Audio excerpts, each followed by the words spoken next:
നമസ്കാരം. മുണ്ടക്കൈയിൽ നടന്നിരിക്കുന്നത് സർക്കാർ വരുത്തിവെച്ച ദുരന്തം, സർക്കാർ വരുത്തിവെച്ച പിഴവ്. അതായത് വയനാടിനെ ചതിച്ചത് ചൂരൽമലയല്ല, മുഖ്യമന്ത്രി പിണറായി വിജയനാണ്. 2018 എന്താണോ സംഭവിച്ചിരിക്കുന്നത് അതുതന്നെയാണ് ഇപ്പോൾ മുണ്ടക്കൈയിൽ വീണ്ടും ആവർത്തിച്ചിരിക്കുന്നത്. സംസ്ഥാന സർക്കാർ കാണിച്ച വലിയ പിഴവിന് ഇപ്പോൾ കുറേ മനുഷ്യർ ഇല്ലാതെയായി. കേരളത്തിന് പ്രളയ മുന്നറിയിപ്പ് കൊടുത്തിരുന്നുവെന്ന് കേന്ദ്രത്തിന്റെ നിർണായക വെളിപ്പെടുത്തലാണ് പിണറായി സർക്കാരിനെ പ്രതിക്കൂട്ടിലാക്കിയിരിക്കുന്നത്. എന്നാൽ കൃത്യമായിട്ടുള്ള ഇടപെടലോ ജനങ്ങൾക്ക് ഒരു മുന്നറിയിപ്പോ കൊടുത്തില്ല സർക്കാർ എന്നതാണ് യാഥാർത്ഥ്യം.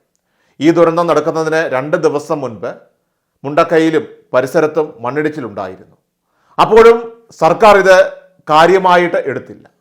ജനങ്ങളെ മാറ്റി പാർപ്പിക്കാനോ അല്ലെങ്കിൽ അവിടെ സ്വീകരിക്കേണ്ട നടപടികൾ ഒന്നും തന്നെ സ്വീകരിച്ചില്ല. അതിൻ്റെ പരിണിത ഫലമാണ് കേരളം ഇപ്പോൾ അനുഭവിക്കുന്നത്. 2018 പ്രളയവും ഇതേപോലെയായിരുന്നു. മുന്നറിയിപ്പ് ഉണ്ടായിട്ടും വേണ്ട നടപടികൾ സ്വീകരിക്കാതെ ജനങ്ങളെ കൊലയ്ക്ക് കൊടുത്തു പിണറായി സർക്കാർ. കേരളത്തിന് പ്രളയ മുന്നറിയിപ്പ് ഉണ്ടായിരുന്നുവെന്ന് അമിത്ഷാ ഇപ്പോൾ തുറന്നടിച്ചിരിക്കുകയാണ്.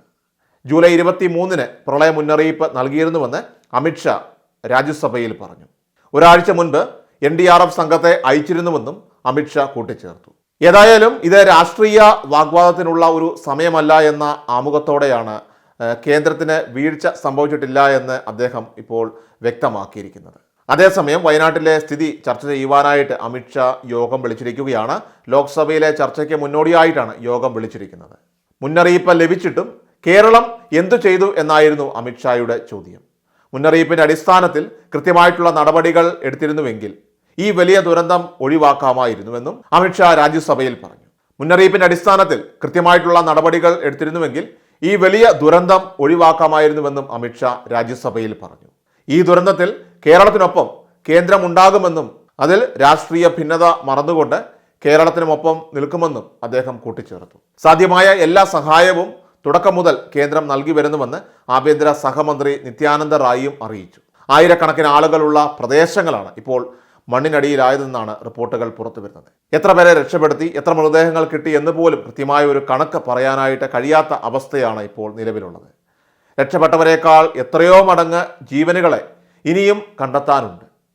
മേപ്പാടി ഗ്രാമപഞ്ചായത്തിൽ രജിസ്റ്റർ ചെയ്ത കണക്കനുസരിച്ച് 540ഓളം വീടുകളാണ് മുണ്ടക്കൈയിൽ മാത്രമുണ്ടായിരുന്നത്.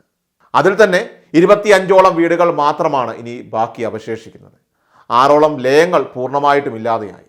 അപ്പോൾ അത്രത്തോളം തന്നെ തകർന്ന് കിടക്കുന്നുമുണ്ട്. ഇതര സംസ്ഥാന തൊഴിലാളികളും അതുപോലെ തന്നെ ഈ നാട്ടിലെ ആളുകളും എല്ലാവരും ഉൾപ്പെടെ അതിനകത്തെല്ലാം തന്നെ ഇപ്പോൾ മനുഷ്യരുണ്ട്. ഒറ്റപ്പെട്ട് കിടക്കുന്നവർക്കായിട്ട് രാത്രി വൈകുവോളം രക്ഷാപ്രവർത്തനം നടത്തുന്നുണ്ട്. ഇന്നലെ വെളിച്ചമോ മറ്റ് സാമഗ്രികളോ ഇല്ലാത്തതിനാൽ നിർത്തിയ തെരച്ചിൽ ഇന്ന് രാവിലെ വീണ്ടും പുനരാരംഭിച്ചിരുന്നു. കാല് വെച്ചാൽ താഴ്ന്നു പോകും. മേൽക്കൂര നീക്കി കോൺക്രീറ്റ് പൊളിച്ചു വേണം ഓരോ വീടിനുള്ളിലുമുള്ള മനുഷ്യരെ അവരെ പുറത്തെടുക്കുവാനായിട്ട്. മുണ്ടക്കൈയിൽ സംയുക്ത സംഘം രാവിലെ മുതൽ തന്നെ തിരച്ചിൽ ഊർജിതമാക്കിയിട്ടുണ്ട്. കണ്ടെടുക്കുന്ന മൃതദേഹങ്ങൾ ഹെലികോപ്റ്ററിൽ പുറത്തെത്തിക്കാനുള്ള നീക്കമാണ് ഇപ്പോൾ നടന്നുകൊണ്ടിരിക്കുന്നത്. ജീവന്റെ തുടിപ്പുകളൊന്നും തന്നെ മുണ്ടക്കൈയിൽ രക്ഷാപ്രവർത്തകർക്ക് കണ്ടെത്താനായിട്ടില്ല. ചൂരൽമലയെയും അതോടൊപ്പം തന്നെ മുണ്ടക്കൈയെയും തമ്മിൽ ബന്ധിപ്പിക്കുന്ന താൽക്കാലിക പാലം രക്ഷാപ്രവർത്തനത്തിന് പുതുവേഗം നൽകിയിരിക്കുകയാണ്. ഇപ്പോൾ സൈന്യം അവിടെ ബേലി പാലം നിർമ്മിക്കുകയാണ്. ഇതോടെ വാഹനങ്ങൾക്കും മുണ്ടക്കൈയിലേക്ക് പോകാൻ സാധിക്കും. JCB അടക്കം എത്തിച്ച് രക്ഷാപ്രവർത്തനം കൂടുതൽ ഊർജിതമാക്കുകയാണ് ഇപ്പോൾ രക്ഷാപ്രവർത്തന സംഘം. രക്ഷാപ്രവർത്തനത്തിൽ ഉപകരണങ്ങളുടെ അപര്യാപ്തത അത് വെല്ലുവിളി നിറയ്ക്കുകയാണ്. അതുകൊണ്ടാണ് ഇപ്പോൾ ബേലി പാലം അനിവാര്യമാകുന്നത്. വലിയ വാഹനങ്ങൾ പോകാൻ ഉതകുന്ന തരത്തിലാകും ഈ ബേലി പാലം നിർമ്മിക്കുന്നത്. മുണ്ടക്കൈയിലെ രക്ഷാപ്രവർത്തനത്തിന് ദിവസങ്ങൾ വേണ്ടിവരുമെന്നാണ് ഇപ്പോൾ വിലയിരുത്തലുകൾ വരുന്നത്. കാരണം കോൺക്രീറ്റ് കട്ടർ ഉപയോഗിച്ചുകൊണ്ട് വീടിൻ്റെ കോൺക്രീറ്റും റൂഫും ഒക്കെ നീക്കം ചെയ്യാൻ സാധിച്ചാൽ മാത്രമേ ആ മണ്ണിനടിയിൽ കുടുങ്ങിയവർക്ക് അരികെ എത്തുവാനായിട്ട് സാധിക്കുകയുള്ളൂ. അത്യാധുനിക ഉപകരണങ്ങൾ ഇതിന് അനിവാര്യമാണ്. ഓരോ വീട്ടിലും സ്ലാബിൻ്റെയും അതോടൊപ്പം തന്നെ കട്ടിലയുടെയും ഒക്കെ ഇടയിൽ നിരവധി പേരാണ് ഇപ്പോൾ കുടുങ്ങിക്കിടക്കുന്നത്. വീടുകളുടെ മേൽക്കൂരയടക്കം ചെളിയിൽ അമർന്നിരിക്കുകയാണ്. ചിലയിടത്ത് വീടുണ്ടായിരുന്നെന്ന് പോലും നമുക്ക് അറിയാൻ പറ്റാത്ത വിധം എല്ലാം പൂർണ്ണമായിട്ട് തുടച്ചു മാറ്റപ്പെട്ടു. ചെളിയിൽ പൊതിഞ്ഞ വീടിനുള്ളിൽ ആരെങ്കിലും ജീവനോടെ ഉണ്ടോ എന്നതാണ് ഇനി ആദ്യം പരിശോധിക്കേണ്ടതായിട്ടുള്ളത്. അതിനുശേഷമായിരിക്കും തുടർന്നുള്ള രക്ഷാപ്രവർത്തനം നടക്കുക. ഒരു ഗ്രാമം അപ്പാടെ ഉരുൾപൊട്ടലിൽ ഒലിച്ചുപോയ കാഴ്ചയാണ് ഇപ്പോൾ മുണ്ടക്കൈയിൽ നമുക്ക് കാണാൻ സാധിക്കുന്നത്. വയനാട് മുണ്ടക്കൈ ഉരുൾപൊട്ടലിൽ രക്ഷാപ്രവർത്തനം ഊർജിതമാക്കുന്നതിലേക്കാണ് ഇപ്പോൾ ബെയിലി പാലം നിർമ്മിക്കുന്നതിന് വേണ്ടിയുള്ള സാധനങ്ങളുമായിട്ട് ഇന്ന് 11 മണിയോടെ പ്രത്യേക വിമാനം കണ്ണൂർ വിമാനത്താവളത്തിൽ എത്തിയത്. 18 ലോറികൾ അവിടെ സജ്ജമാക്കിയിരുന്നു.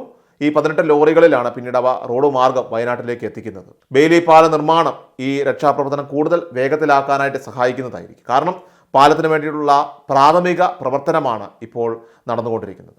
ചൂരൽമല അതുപോലെ മുണ്ടക്കൈ ഭാഗത്ത് സൈന്യത്തിൻ്റെയും അതുപോലെ തന്നെ സന്നദ്ധ പ്രവർത്തകരുടെയും ഒക്കെ നേതൃത്വത്തിൽ രക്ഷാപ്രവർത്തനം ഇപ്പോൾ പുരോഗമിക്കുകയാണ്. എല്ലാ ദിവസവും വാർത്തകൾക്കും അറിയിപ്പുകൾക്കുമായി യൂട്യൂബ് ചാനൽ സബ്സ്ക്രൈബ് ചെയ്യുക, ഫേസ്ബുക്ക് പേജ് ഫോളോ ചെയ്യുക. വാർത്തകളുടെ നോട്ടിഫിക്കേഷനായി ബെൽ ഐക്കൺ എനേബിൾ ചെയ്യുക.